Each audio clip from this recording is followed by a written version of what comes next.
Je me souviens plus jeune, quand je quittais le pays de ma mère, en partance pour un endroit différent, mon espoir de me faire une vie. On s'est retrouvé dans un endroit pour la toute première fois à l'hiver. Pendant l'hiver, dans un froid glacial. C'était dur, hein. On a expérimenté ça pour la toute première fois. Jeune, courageux, mais abattu par l'hiver. Il faisait tellement froid, c'était pas possible. On habitait dans une maison de 2 chambres, où il y avait 25 personnes, 25 jeunes, luttant, cherchant une vie meilleure. Donc imaginez-vous 25 jeunes dans 2 chambres, les salons. Certains dormaient dans le salon, d'autres dans la cuisine, d'autres dans la chambre. C'était vraiment catastrophique. Mais il faisait tellement froid, j'avais besoin d'une couverture, une autre couverture. J'ai parlé à un ami au nom de Philippe. Philippe qui était surveillant de la maison. Pas propriétaire, mais surveillant de la maison. Parce que la maison n'était pas légale. Enfin, c'était une maison de récupération, une maison repris. Vous savez, les maisons qu'on vend aux individus et ils sont incapables de payer. La banque reprend la maison. Et la banque donne la maison à des étrangers, des immigrés, pour garder, surveiller, pour pas qu'ils payent de l'argent aux agents de sécurité. Et Philippe était la personne à qui la banque avait donné la maison. Et toutes ces personnes, ces 24 personnes, payaient l'argent à Philippe. Donc payaient leur loyer à Philippe. Philippe était donc le chef, le propriétaire, comme on disait. Je demandais à Philippe, apparemment tu as des couvertures. Il me dit, ah bah oui, j'ai des couvertures. Si tu veux, je peux t'en vendre une. Il me dit, ok, je voudrais bien une couverture. Je lui ai donné de l'argent. Je crois que c'était à hauteur de $100, si je me trompe pas.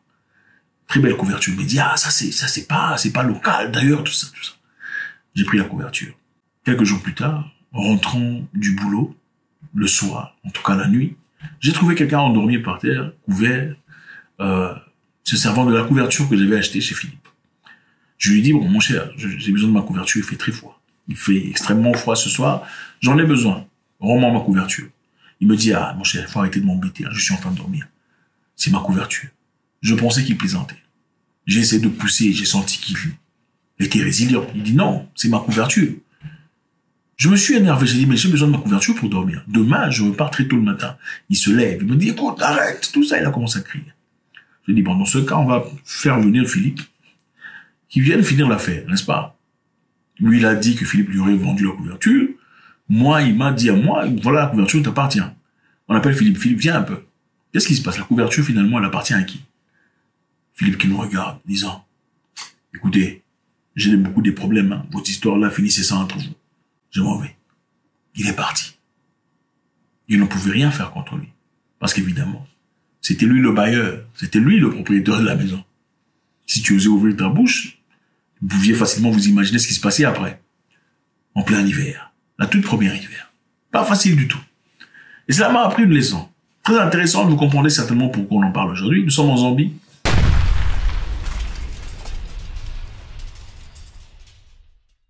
Le ministre zambien des Affaires étrangères, Stanley Kakubo, a démissionné pour avoir été filmé en train de recevoir de l'argent, des liasses d'argent d'un homme d'affaires chinois.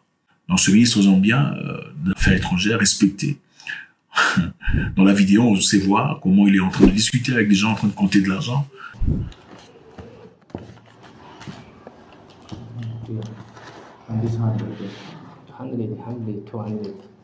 Yeah, 400. And then this one? 600. 600. And then the 40? 40. 10, 20, 30,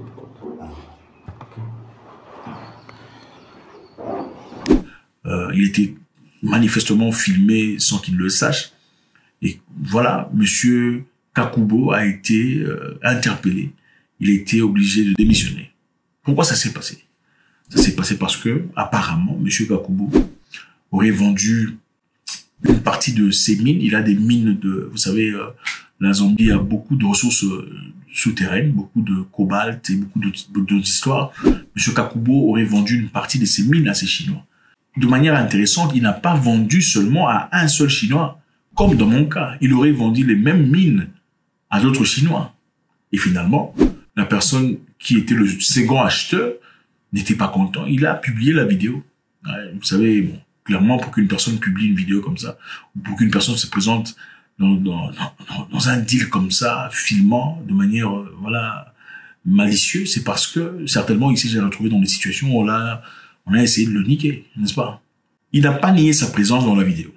Au lieu de cela, M. Kakubo a déclaré qu'il faisait face à des allégations malveillantes concernant une transaction commerciale et qu'il avait démissionné afin que le gouvernement ne soit pas distrait par la controverse. Il a démissionné pour pas que le gouvernement soit sali. Bon, déjà, on remarque une chose ici très intéressante. Un monsieur africain capable de démissionner. Bravo. Les Africains, généralement, ne démissionnent pas au gouvernement. Attendez, ça va pas la tête ou quoi? Les gens qui y trouvent une opportunité de vie, une opportunité de survie, ils ne peuvent pas démissionner, surtout les francophones. On ne peut pas. Il y a d'ailleurs un monsieur là, en RDC. C'est bizarre, la RDC, souvent, c'est seulement des chocs. C'est seulement des scandales. Il y a un monsieur en RDC là, on avait vu dans les infos. Un monsieur, on avait trouvé une vidéo de lui, évidemment, en train de faire des ébats sexuels avec une jeune dame. Un monsieur en gouvernement, il n'a jamais démissionné. Il est resté au pouvoir. Il n'a jamais démissionné. Pourquoi il va démissionner? Laisser partir l'argent. Bon, évidemment, en RDC, comme certains pays africains, c'est la politique si tu veux faire de l'argent. La politique et l'église. Bon, on parle pas d'église aujourd'hui, c'est la politique. C'est pas le business. Alors le monsieur a refusé catégoriquement de démissionner. C'est pas parce qu'il est courageux, c'est parce qu'il n'a pas, simplement pas de sens d'honneur, de dignité. Sens d'honneur et de dignité. Alors par dignité, le ministre des Affaires étrangères zambien a démissionné. Il a dit je démissionne pour pas salir l'image du gouvernement. Bon, dans certains pays, le gouvernement même est sali. Donc même si toi tu salis, ça ne fait rien. En fait, c'est le plus bas degré de l'humanisme. Il n'y a plus de valeur, il n'y a plus de honte. Vous savez ce qui sépare l'humain d'un chien? C'est la honte. Quand un humain n'a plus honte, il fait des bêtises et il veut rester au pouvoir. C'est un animal. Un humain, c'est avoir honte. Un humain, c'est dire, j'ai échoué dans ma mission. Je pense que je n'en vaux plus l'honneur. Donner la chance à une autre chose. Ou à une autre personne. Ça, c'est un humain. Ceux qui sont incapables de le faire sont souvent les animaux. Parce qu'ils n'ont pas d'honneur. Au fait, ils sont incapables de digérer leurs propres défaites, leurs propres incapacités, leurs propres insuffisances. Au fait, tu fais des dégâts, mais tu es convaincu ou tu t'es convaincu toi-même que tu es quelqu'un de bien. Que, au fait, tout va bien. Le monde tourne autour de toi. Les gens doivent serrer la ceinture. Enfin, on va continuer comme ça. C'est inadmissible, incroyable. Ok? La vidéo montre deux hommes assis près d'une table en train de compter de l'argent liquide, soigneusement empilé à la fois en dollars américains et en kwacha zambien. Bon, apparemment, ce qui s'était passé, c'est que monsieur a reçu à peu près 50 000 $, ok, pour, sa part, enfin, c'est 1000, 50 000 $, il fallait en rajouter encore 50 000 $ pour faire 100 000 $. Et il a aussi aurait aussi reçu, évidemment, une Mercedes-Benz. Bon, les Africains avec les voitures, c'est une histoire de longue date. Okay. Leurs visages ne sont pas visibles, évidemment, mais cela a donné lieu à une frénésie de spéculations sur les réseaux sociaux, selon lesquels il s'agissait de M. Kabuko et d'un homme d'affaires chinois. M. Kabuko n'a pas régné, il n'a pas fait semblant, il n'a pas osé dire que c'était pas lui. Il a dit que c'était évidemment lui, il va démissionner pour éviter de salir l'image du gouvernement. L'une des raisons pour lesquelles l'Afrique a du mal à avancer, c'est la corruption. Okay. Évidemment, beaucoup de gens se posent la question de savoir pourquoi, si ces transactions étaient légales, pourquoi n'a-t-elle pas été faite à travers les banques, pour plus de transparence, évidemment. Est-ce que c'était une façon d'essayer d'éviter les taxes, peut-être, si la transaction a été légale? Donc, il y a déjà infraction là-dessus. Et numéro 2, pourquoi vendre un outillage, une chose à deux personnes différentes, en guise de malhonnêteté ou d'honnêteté? Enfin, qui fait ce genre d'histoire? Et pourquoi on doit avoir au sommet de l'État des gens malhonnêtes, des gens qui n'ont pas un sens de responsabilité, un sens d'honneur, un sens de dignité à la tête de l'État? C'est crucial. Je vous rappelle ici que la Chine a investi brutalement en Zambie. On dit que, en combinaison des entreprises chinoises, les gros investisseurs en Zambie, ils ont jusqu'à 1,3 milliard de $ d'investissement. L'ambassade de Chine a déclaré en 2022 que plus de 600 entreprises chinoises avaient investi plus de 3 milliards de $ en Zambie. C'est beaucoup d'argent. Comprenez qu'en Zambie, la Chine a une influence titanesque. Arrivé seulement à l'aéroport, vous allez directement remarquer que voilà, il y a une forte présence chinoise. Les infrastructures, l'aéroport, les hôpitaux, les hôtels sont construits par des Chinois. Et malheureusement, il y a aussi des incidents qui arrivent là-bas qui sont inacceptables. Par exemple, il y a quelque temps, on sait que dans un restaurant chinois, un restaurant chinois en Zambie, évidemment, un couple chino ou sino-zambien, la femme chinoise, l'homme zambien, était parti manger. On leur a refusé l'entrée. Enfin, on a laissé la femme entrer. Mais on a refusé aux Zambiens d'entrer dans le restaurant chinois. On a dit que le restaurant était exclusif aux Chinois. C'était choquant. Dans leur propre pays, on lui refuse d'entrer dans un restaurant. Pourquoi? Parce qu'il y a une certaine liberté, libertinage, sens de supériorité venant des Chinois par rapport aux Zambiens sur place. Chose qui est complètement incohérente. Comment est-ce que l'Afrique va avancer avec des gens qui n'ont pas honte? Moi, je pense qu'il faut avoir un quotient intellectuel bas pour ne pas avoir honte. Une personne ayant un quotient intellectuel haut ne peut pas ne pas avoir honte. Ce n'est pas possible.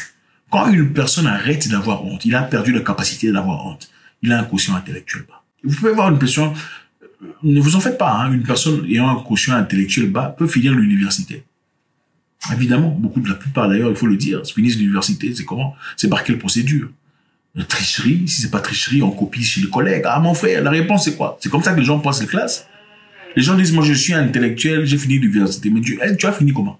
Tu as étudié, tu as fini, tu as répondu, ou bien c'est les réponses des voisins. C'est comme ça en Afrique, c'est le directeur africain. La plupart des gens ne méritent même pas leur capacité, enfin leur diplôme. La grande majorité d'Africains ne méritent pas leur diplôme. Je le répète et je m'en fous, si ça vous dérange, la grande majorité d'Africains ne méritent pas leur diplôme. Voilà pourquoi l'UNESCO a sorti ce travail montrant combien d'ingénieurs africains sont des incompétents. Les ingénieurs africains, la grande majorité sont des incompétents. Si vous leur donnez le travail, ils vont tuer des gens. Ce sont des incompétents. C'est triste, c'est pas moi qui le dis. Regardez le fichier, l'histoire que l'UNESCO vient de sortir il y a quelques jours. Voilà pourquoi les ingénieurs africains, quand ils vont ailleurs, en Europe, aux États-Unis, ils ne peuvent pas travailler comme ingénieurs.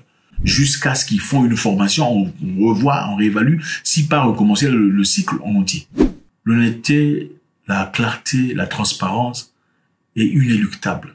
Il est très important pour avoir une nation, un continent qui évolue, des gens qui sont ouverts, transparents dans leur travail.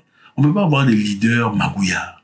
C'est ça. On ne peut pas avoir de leaders magouillards. Oh, rétrocommission, oh, transformation, oh, acquisition maladroite, oh, tout ça. C'est inacceptable. Les choses doivent être correctes. Il faut être indépendamment clair. Il faut être net dans ses affaires. Hein? Il faut être un modèle. C'est ça. Comment voulez-vous que la population se comporte correctement si vous n'êtes pas des modèles?